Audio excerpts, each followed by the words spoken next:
really embarrassed by the way we handled ourselves in the second half. That game, particularly on the backboard, seemed like we just got beat to every loose ball, every 50-50 ball, and then halftime, obviously, it was a little bit of a rock fight type of game, but we were +7 or 8 at the half on the backboard. But second half they were just a lot tougher than we were, and really, besides Alex offensively. Besides Alex offensively and Donovan, just didn't have enough guys. And some of the things that Jordan did second half, just it'd be hard to win on the road versus a really good team. Just kind of 3 guys playing well. What did they do defensively to kind of disrupt you guys? It's a Big East game, so obviously the game's really, it's a physical game. I thought. Jordan had some pretty good looks at threes. I thought Joey had 3 great looks there. Dama had some finishes at the rim. They're very physical, and they've got good size. I mean, toughness is something that you obviously preach, and it's part of your DNA. How do you get out tough kind of in the second half there? They're a tough team. That's what they pride themselves on. I think they were 5th in the country in offensive rebounding coming in. They really attack you with their bodies.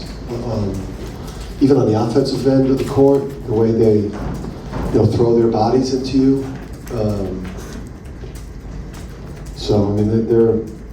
I didn't think that physicality or toughness was the issue in the first half. I think what happens, with players that aren't playing well offensively, it then affects your defense and your effort.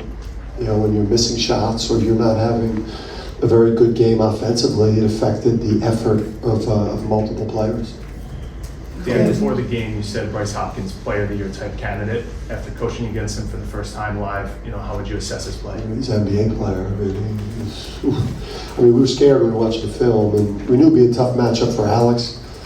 We did let him get to his right hand way too much. The early bodies did not come the way that we wanted to, and try to force him to facilitate and play make. And again, I think that's because when people are playing bad offensively, it affects the way they defend and absorb scouting and different things. But he was the best player on the court today, and I didn't think it was very close. And I've watched a lot of film this year. There's not many 6'7" guys that can do what that guy does with the ball. Man, that guy is,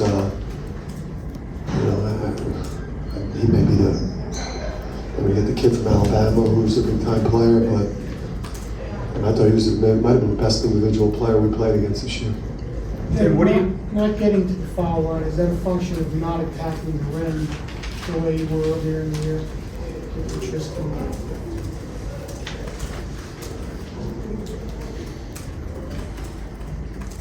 Listen, I'm not going to talk about free throws and fouls, and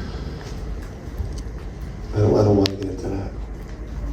Dan, you mentioned having good looks. What beyond just making shots needs to be better for your guards to get more playmaking out of that position?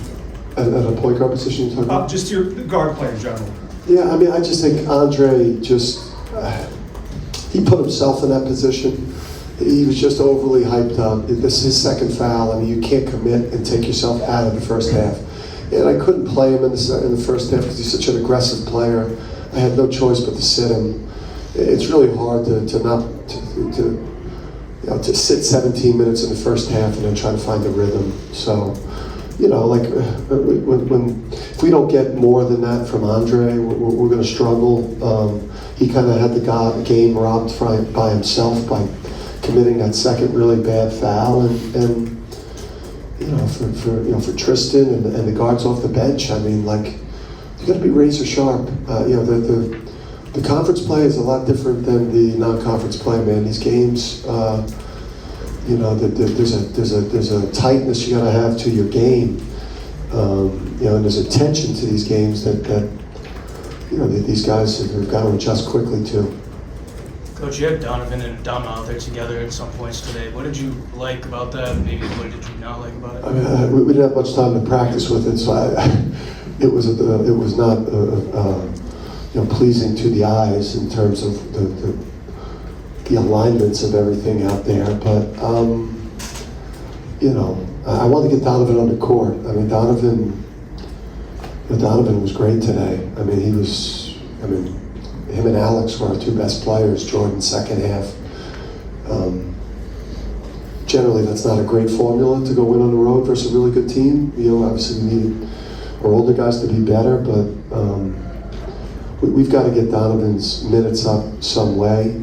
We tried to play some 1-3-1, and but we've got to kind of tinker a little bit with what we could do offensively versus man with them in there.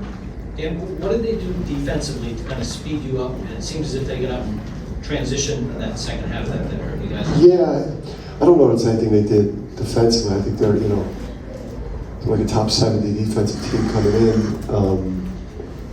Obviously, you know, playing here, they're going to play better, more inspired defense because this crowd it's again, it doesn't need prompting. You know, you could feel it when you walk out there, and it's every single possession, the entire game. So that obviously inspires a defensive effort. I think that we didn't execute. We had opportunities to finish at the rim in the second half to really settle the game and keep it at like a 1 or 2 possession game. We didn't do that. You know, they played good, solid Big East defense. Maybe the crowd rattled us a little bit. At the end of that, what was it like playing this building again and coming to Providence having fans? It was nice. I mean, driving in here, it was nicer driving in than it's going to be driving out. But you know, Rhode Island's a special place for me. I spent some incredible years of my career here, you know, more in South County. So, yeah, I mean, it was a very, it was an embarrassing loss, though. I pride myself on, you know, we pride ourselves on our culture, and you know, to beat us, you gotta, you know, you're gonna get out. You know, we generally lose 1 possession games when we lose, and then this is back-to-back games where we really caved in. So we've got a lot of work to do before we play a red-hot Creighton team on Saturday. Dan, how big of a shot was it Corey Floyd in right before the half?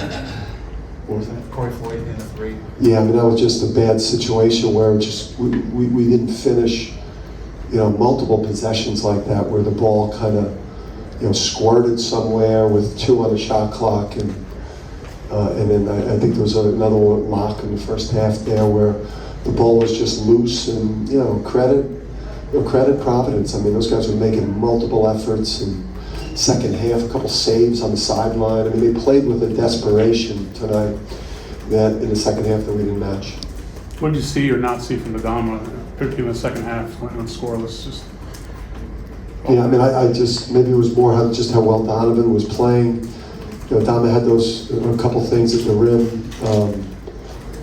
You know, he obviously, there's a lot of contact when he plays. When he posts up, there's a lot of contact. When he shoots, there's a lot of contact. And, you know, for a guy that shoots so many close twos, you know, if you look at his free throws attempts on a year, it's a scary low number. But yeah, those did a couple point blank ones in the second half that hurt. And then Donovan was just he was a huge factor. I mean, 12, 11, and 4 blocks in 20 minutes.